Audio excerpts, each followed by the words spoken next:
Hello, guys. Welcome to Cheenta School of Statistics and Data Science. We are a team of extremely passionate teachers, researchers, and statisticians from the top universities of India and USA. Our mission is to help you curve your career in statistics, data science, and machine learning. How do we do that? Number one, we help you build your foundations. We achieve that by making an optimized plan for your learning journey. Number two, we help you prepare and ace your entrance examinations in statistics and data science, like IIT MS, ISI Mstat, and CMI MSc Data Science. Number three, we give our absolute best to help you design your career by organizing workshops and certified data science courses. To book a trial class for your preparation courses of IIT MS, ISI Mstat, and CMI MSc Data Science, check out the first link in the description below. If you're enjoying the video, show some love by liking the video and subscribing to the channel. We welcome you again to this passionate community of budding statisticians and data scientists. Let's enjoy the rest of the video. Stay tuned and stay blessed. So this is our last problem for today. We have to check four options which talk about convergence and divergence of some series. So the first option talks about summation n from 1 to infinity minus 1 by n does not converge. This is the first statement. So first checking the options. A is a very well-known series which does converge by Leibniz test, and I hope you are all familiar with the idea of Leibniz test.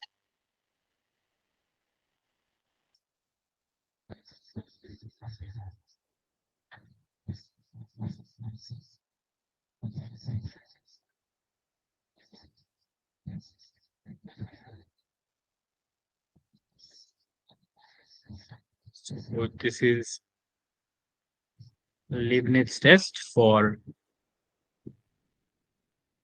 say, summation an is a sequence, and we are considering a series Sn, which is summation n from 1 to infinity. If an is alternating,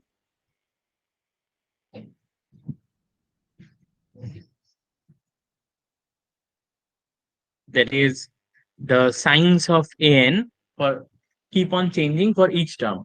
Like in this case, it was minus 1 by n. So for n is equal to 1, it's minus 1. For n equal to 2, it's half. N equal to 3, it's minus 1 by 3. So the sign of an goes on alternating. So this is one condition. This is the first condition.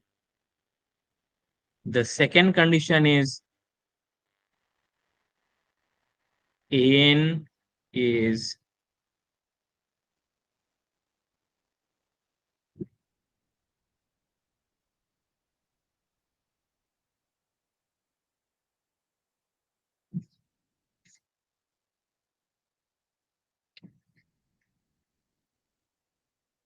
sorry, box of an is monotonically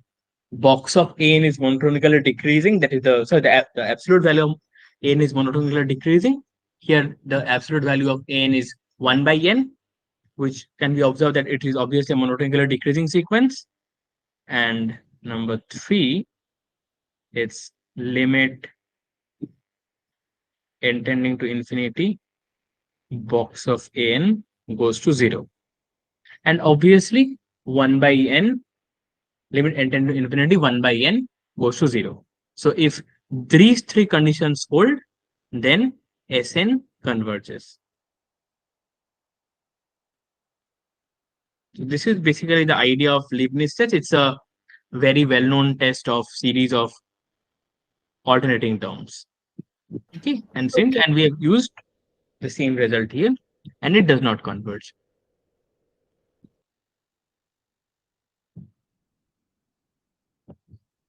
The second statement talks about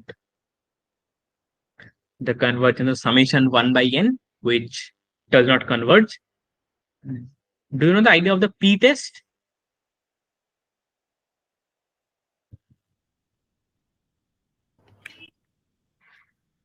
Let me write down p test as well. P test talks about a sequence, say an, where an is a sequence of positive reals. Then, oh sorry, we don't need an. Actually, we'll actually be assuming a particular form of an, so we don't need this. If a sequence is of this form, Sn is equal to summation n from 1 to infinity 1 by n to the power p, where p is greater than 0, then Sn converges if and only if p is greater than 1. This is a very well-known test of for convergence of positive terms series. So if p lies between 0 to 1, 1 included, then Sn diverges, and if p is greater than 1, then Sn converges. This has a very elaborate proof in any standard textbook. You can go through it, and Okay. but you can use this the p-test as a result, and actually 1 by n summation 1 by n, it diverges, and summation 1 by n squared that converges. This is actually used as a very common result in a lot of tests we're going to use here. Okay, so you can take this as a result for now. So option B, which says summation 1 by n converges, this is actually wrong by p-test. And option C and D both talk about the behavior of double summation mn 1 by m plus n whole square, whether this converges or diverges. Let me get back to that now. To check C and D, we take this double summation sequence and observe that first, by varying, by keeping m fixed and taking summation over n, we can write this as summation m from 1 to infinity 1 by m plus 1 whole square plus 1 by m plus 2 whole square, and so on. And this can again be written down as summation n from 1 to infinity 1 by n square minus summation n from 1 to m 1 by n square, because this first term consists of all the terms like 1 plus 1 by 2 square plus 1 by 3 square and so on. And the second series that I subtracted considers the terms from 1 plus 1 by 2 square till 1 by m square. So the terms in this first series which are greater than m, that is 1 by m plus 1 whole square, and the above terms, they remain. So these are the summation of the same sequence but over different ranges. The first one goes till infinity, the second one goes till m. Now we know that summation 1 by n square n from 1 to infinity converges. So this first term, this can be taken as some finite value, say c. And this term is obviously a sum of finite number of terms. So this takes the value d. So we can write this out as summation m from 1 to infinity c minus d. C minus d is a finite term. And obviously, since we can take c minus d out of summation, c minus d summation m from 1 to infinity into 1. And obviously, this thing diverges because it is essentially c minus limit. This can be written down as, in the next step, this can be written as c minus d into limit m tends to infinity m. Obviously, which thing diverges. So Okay.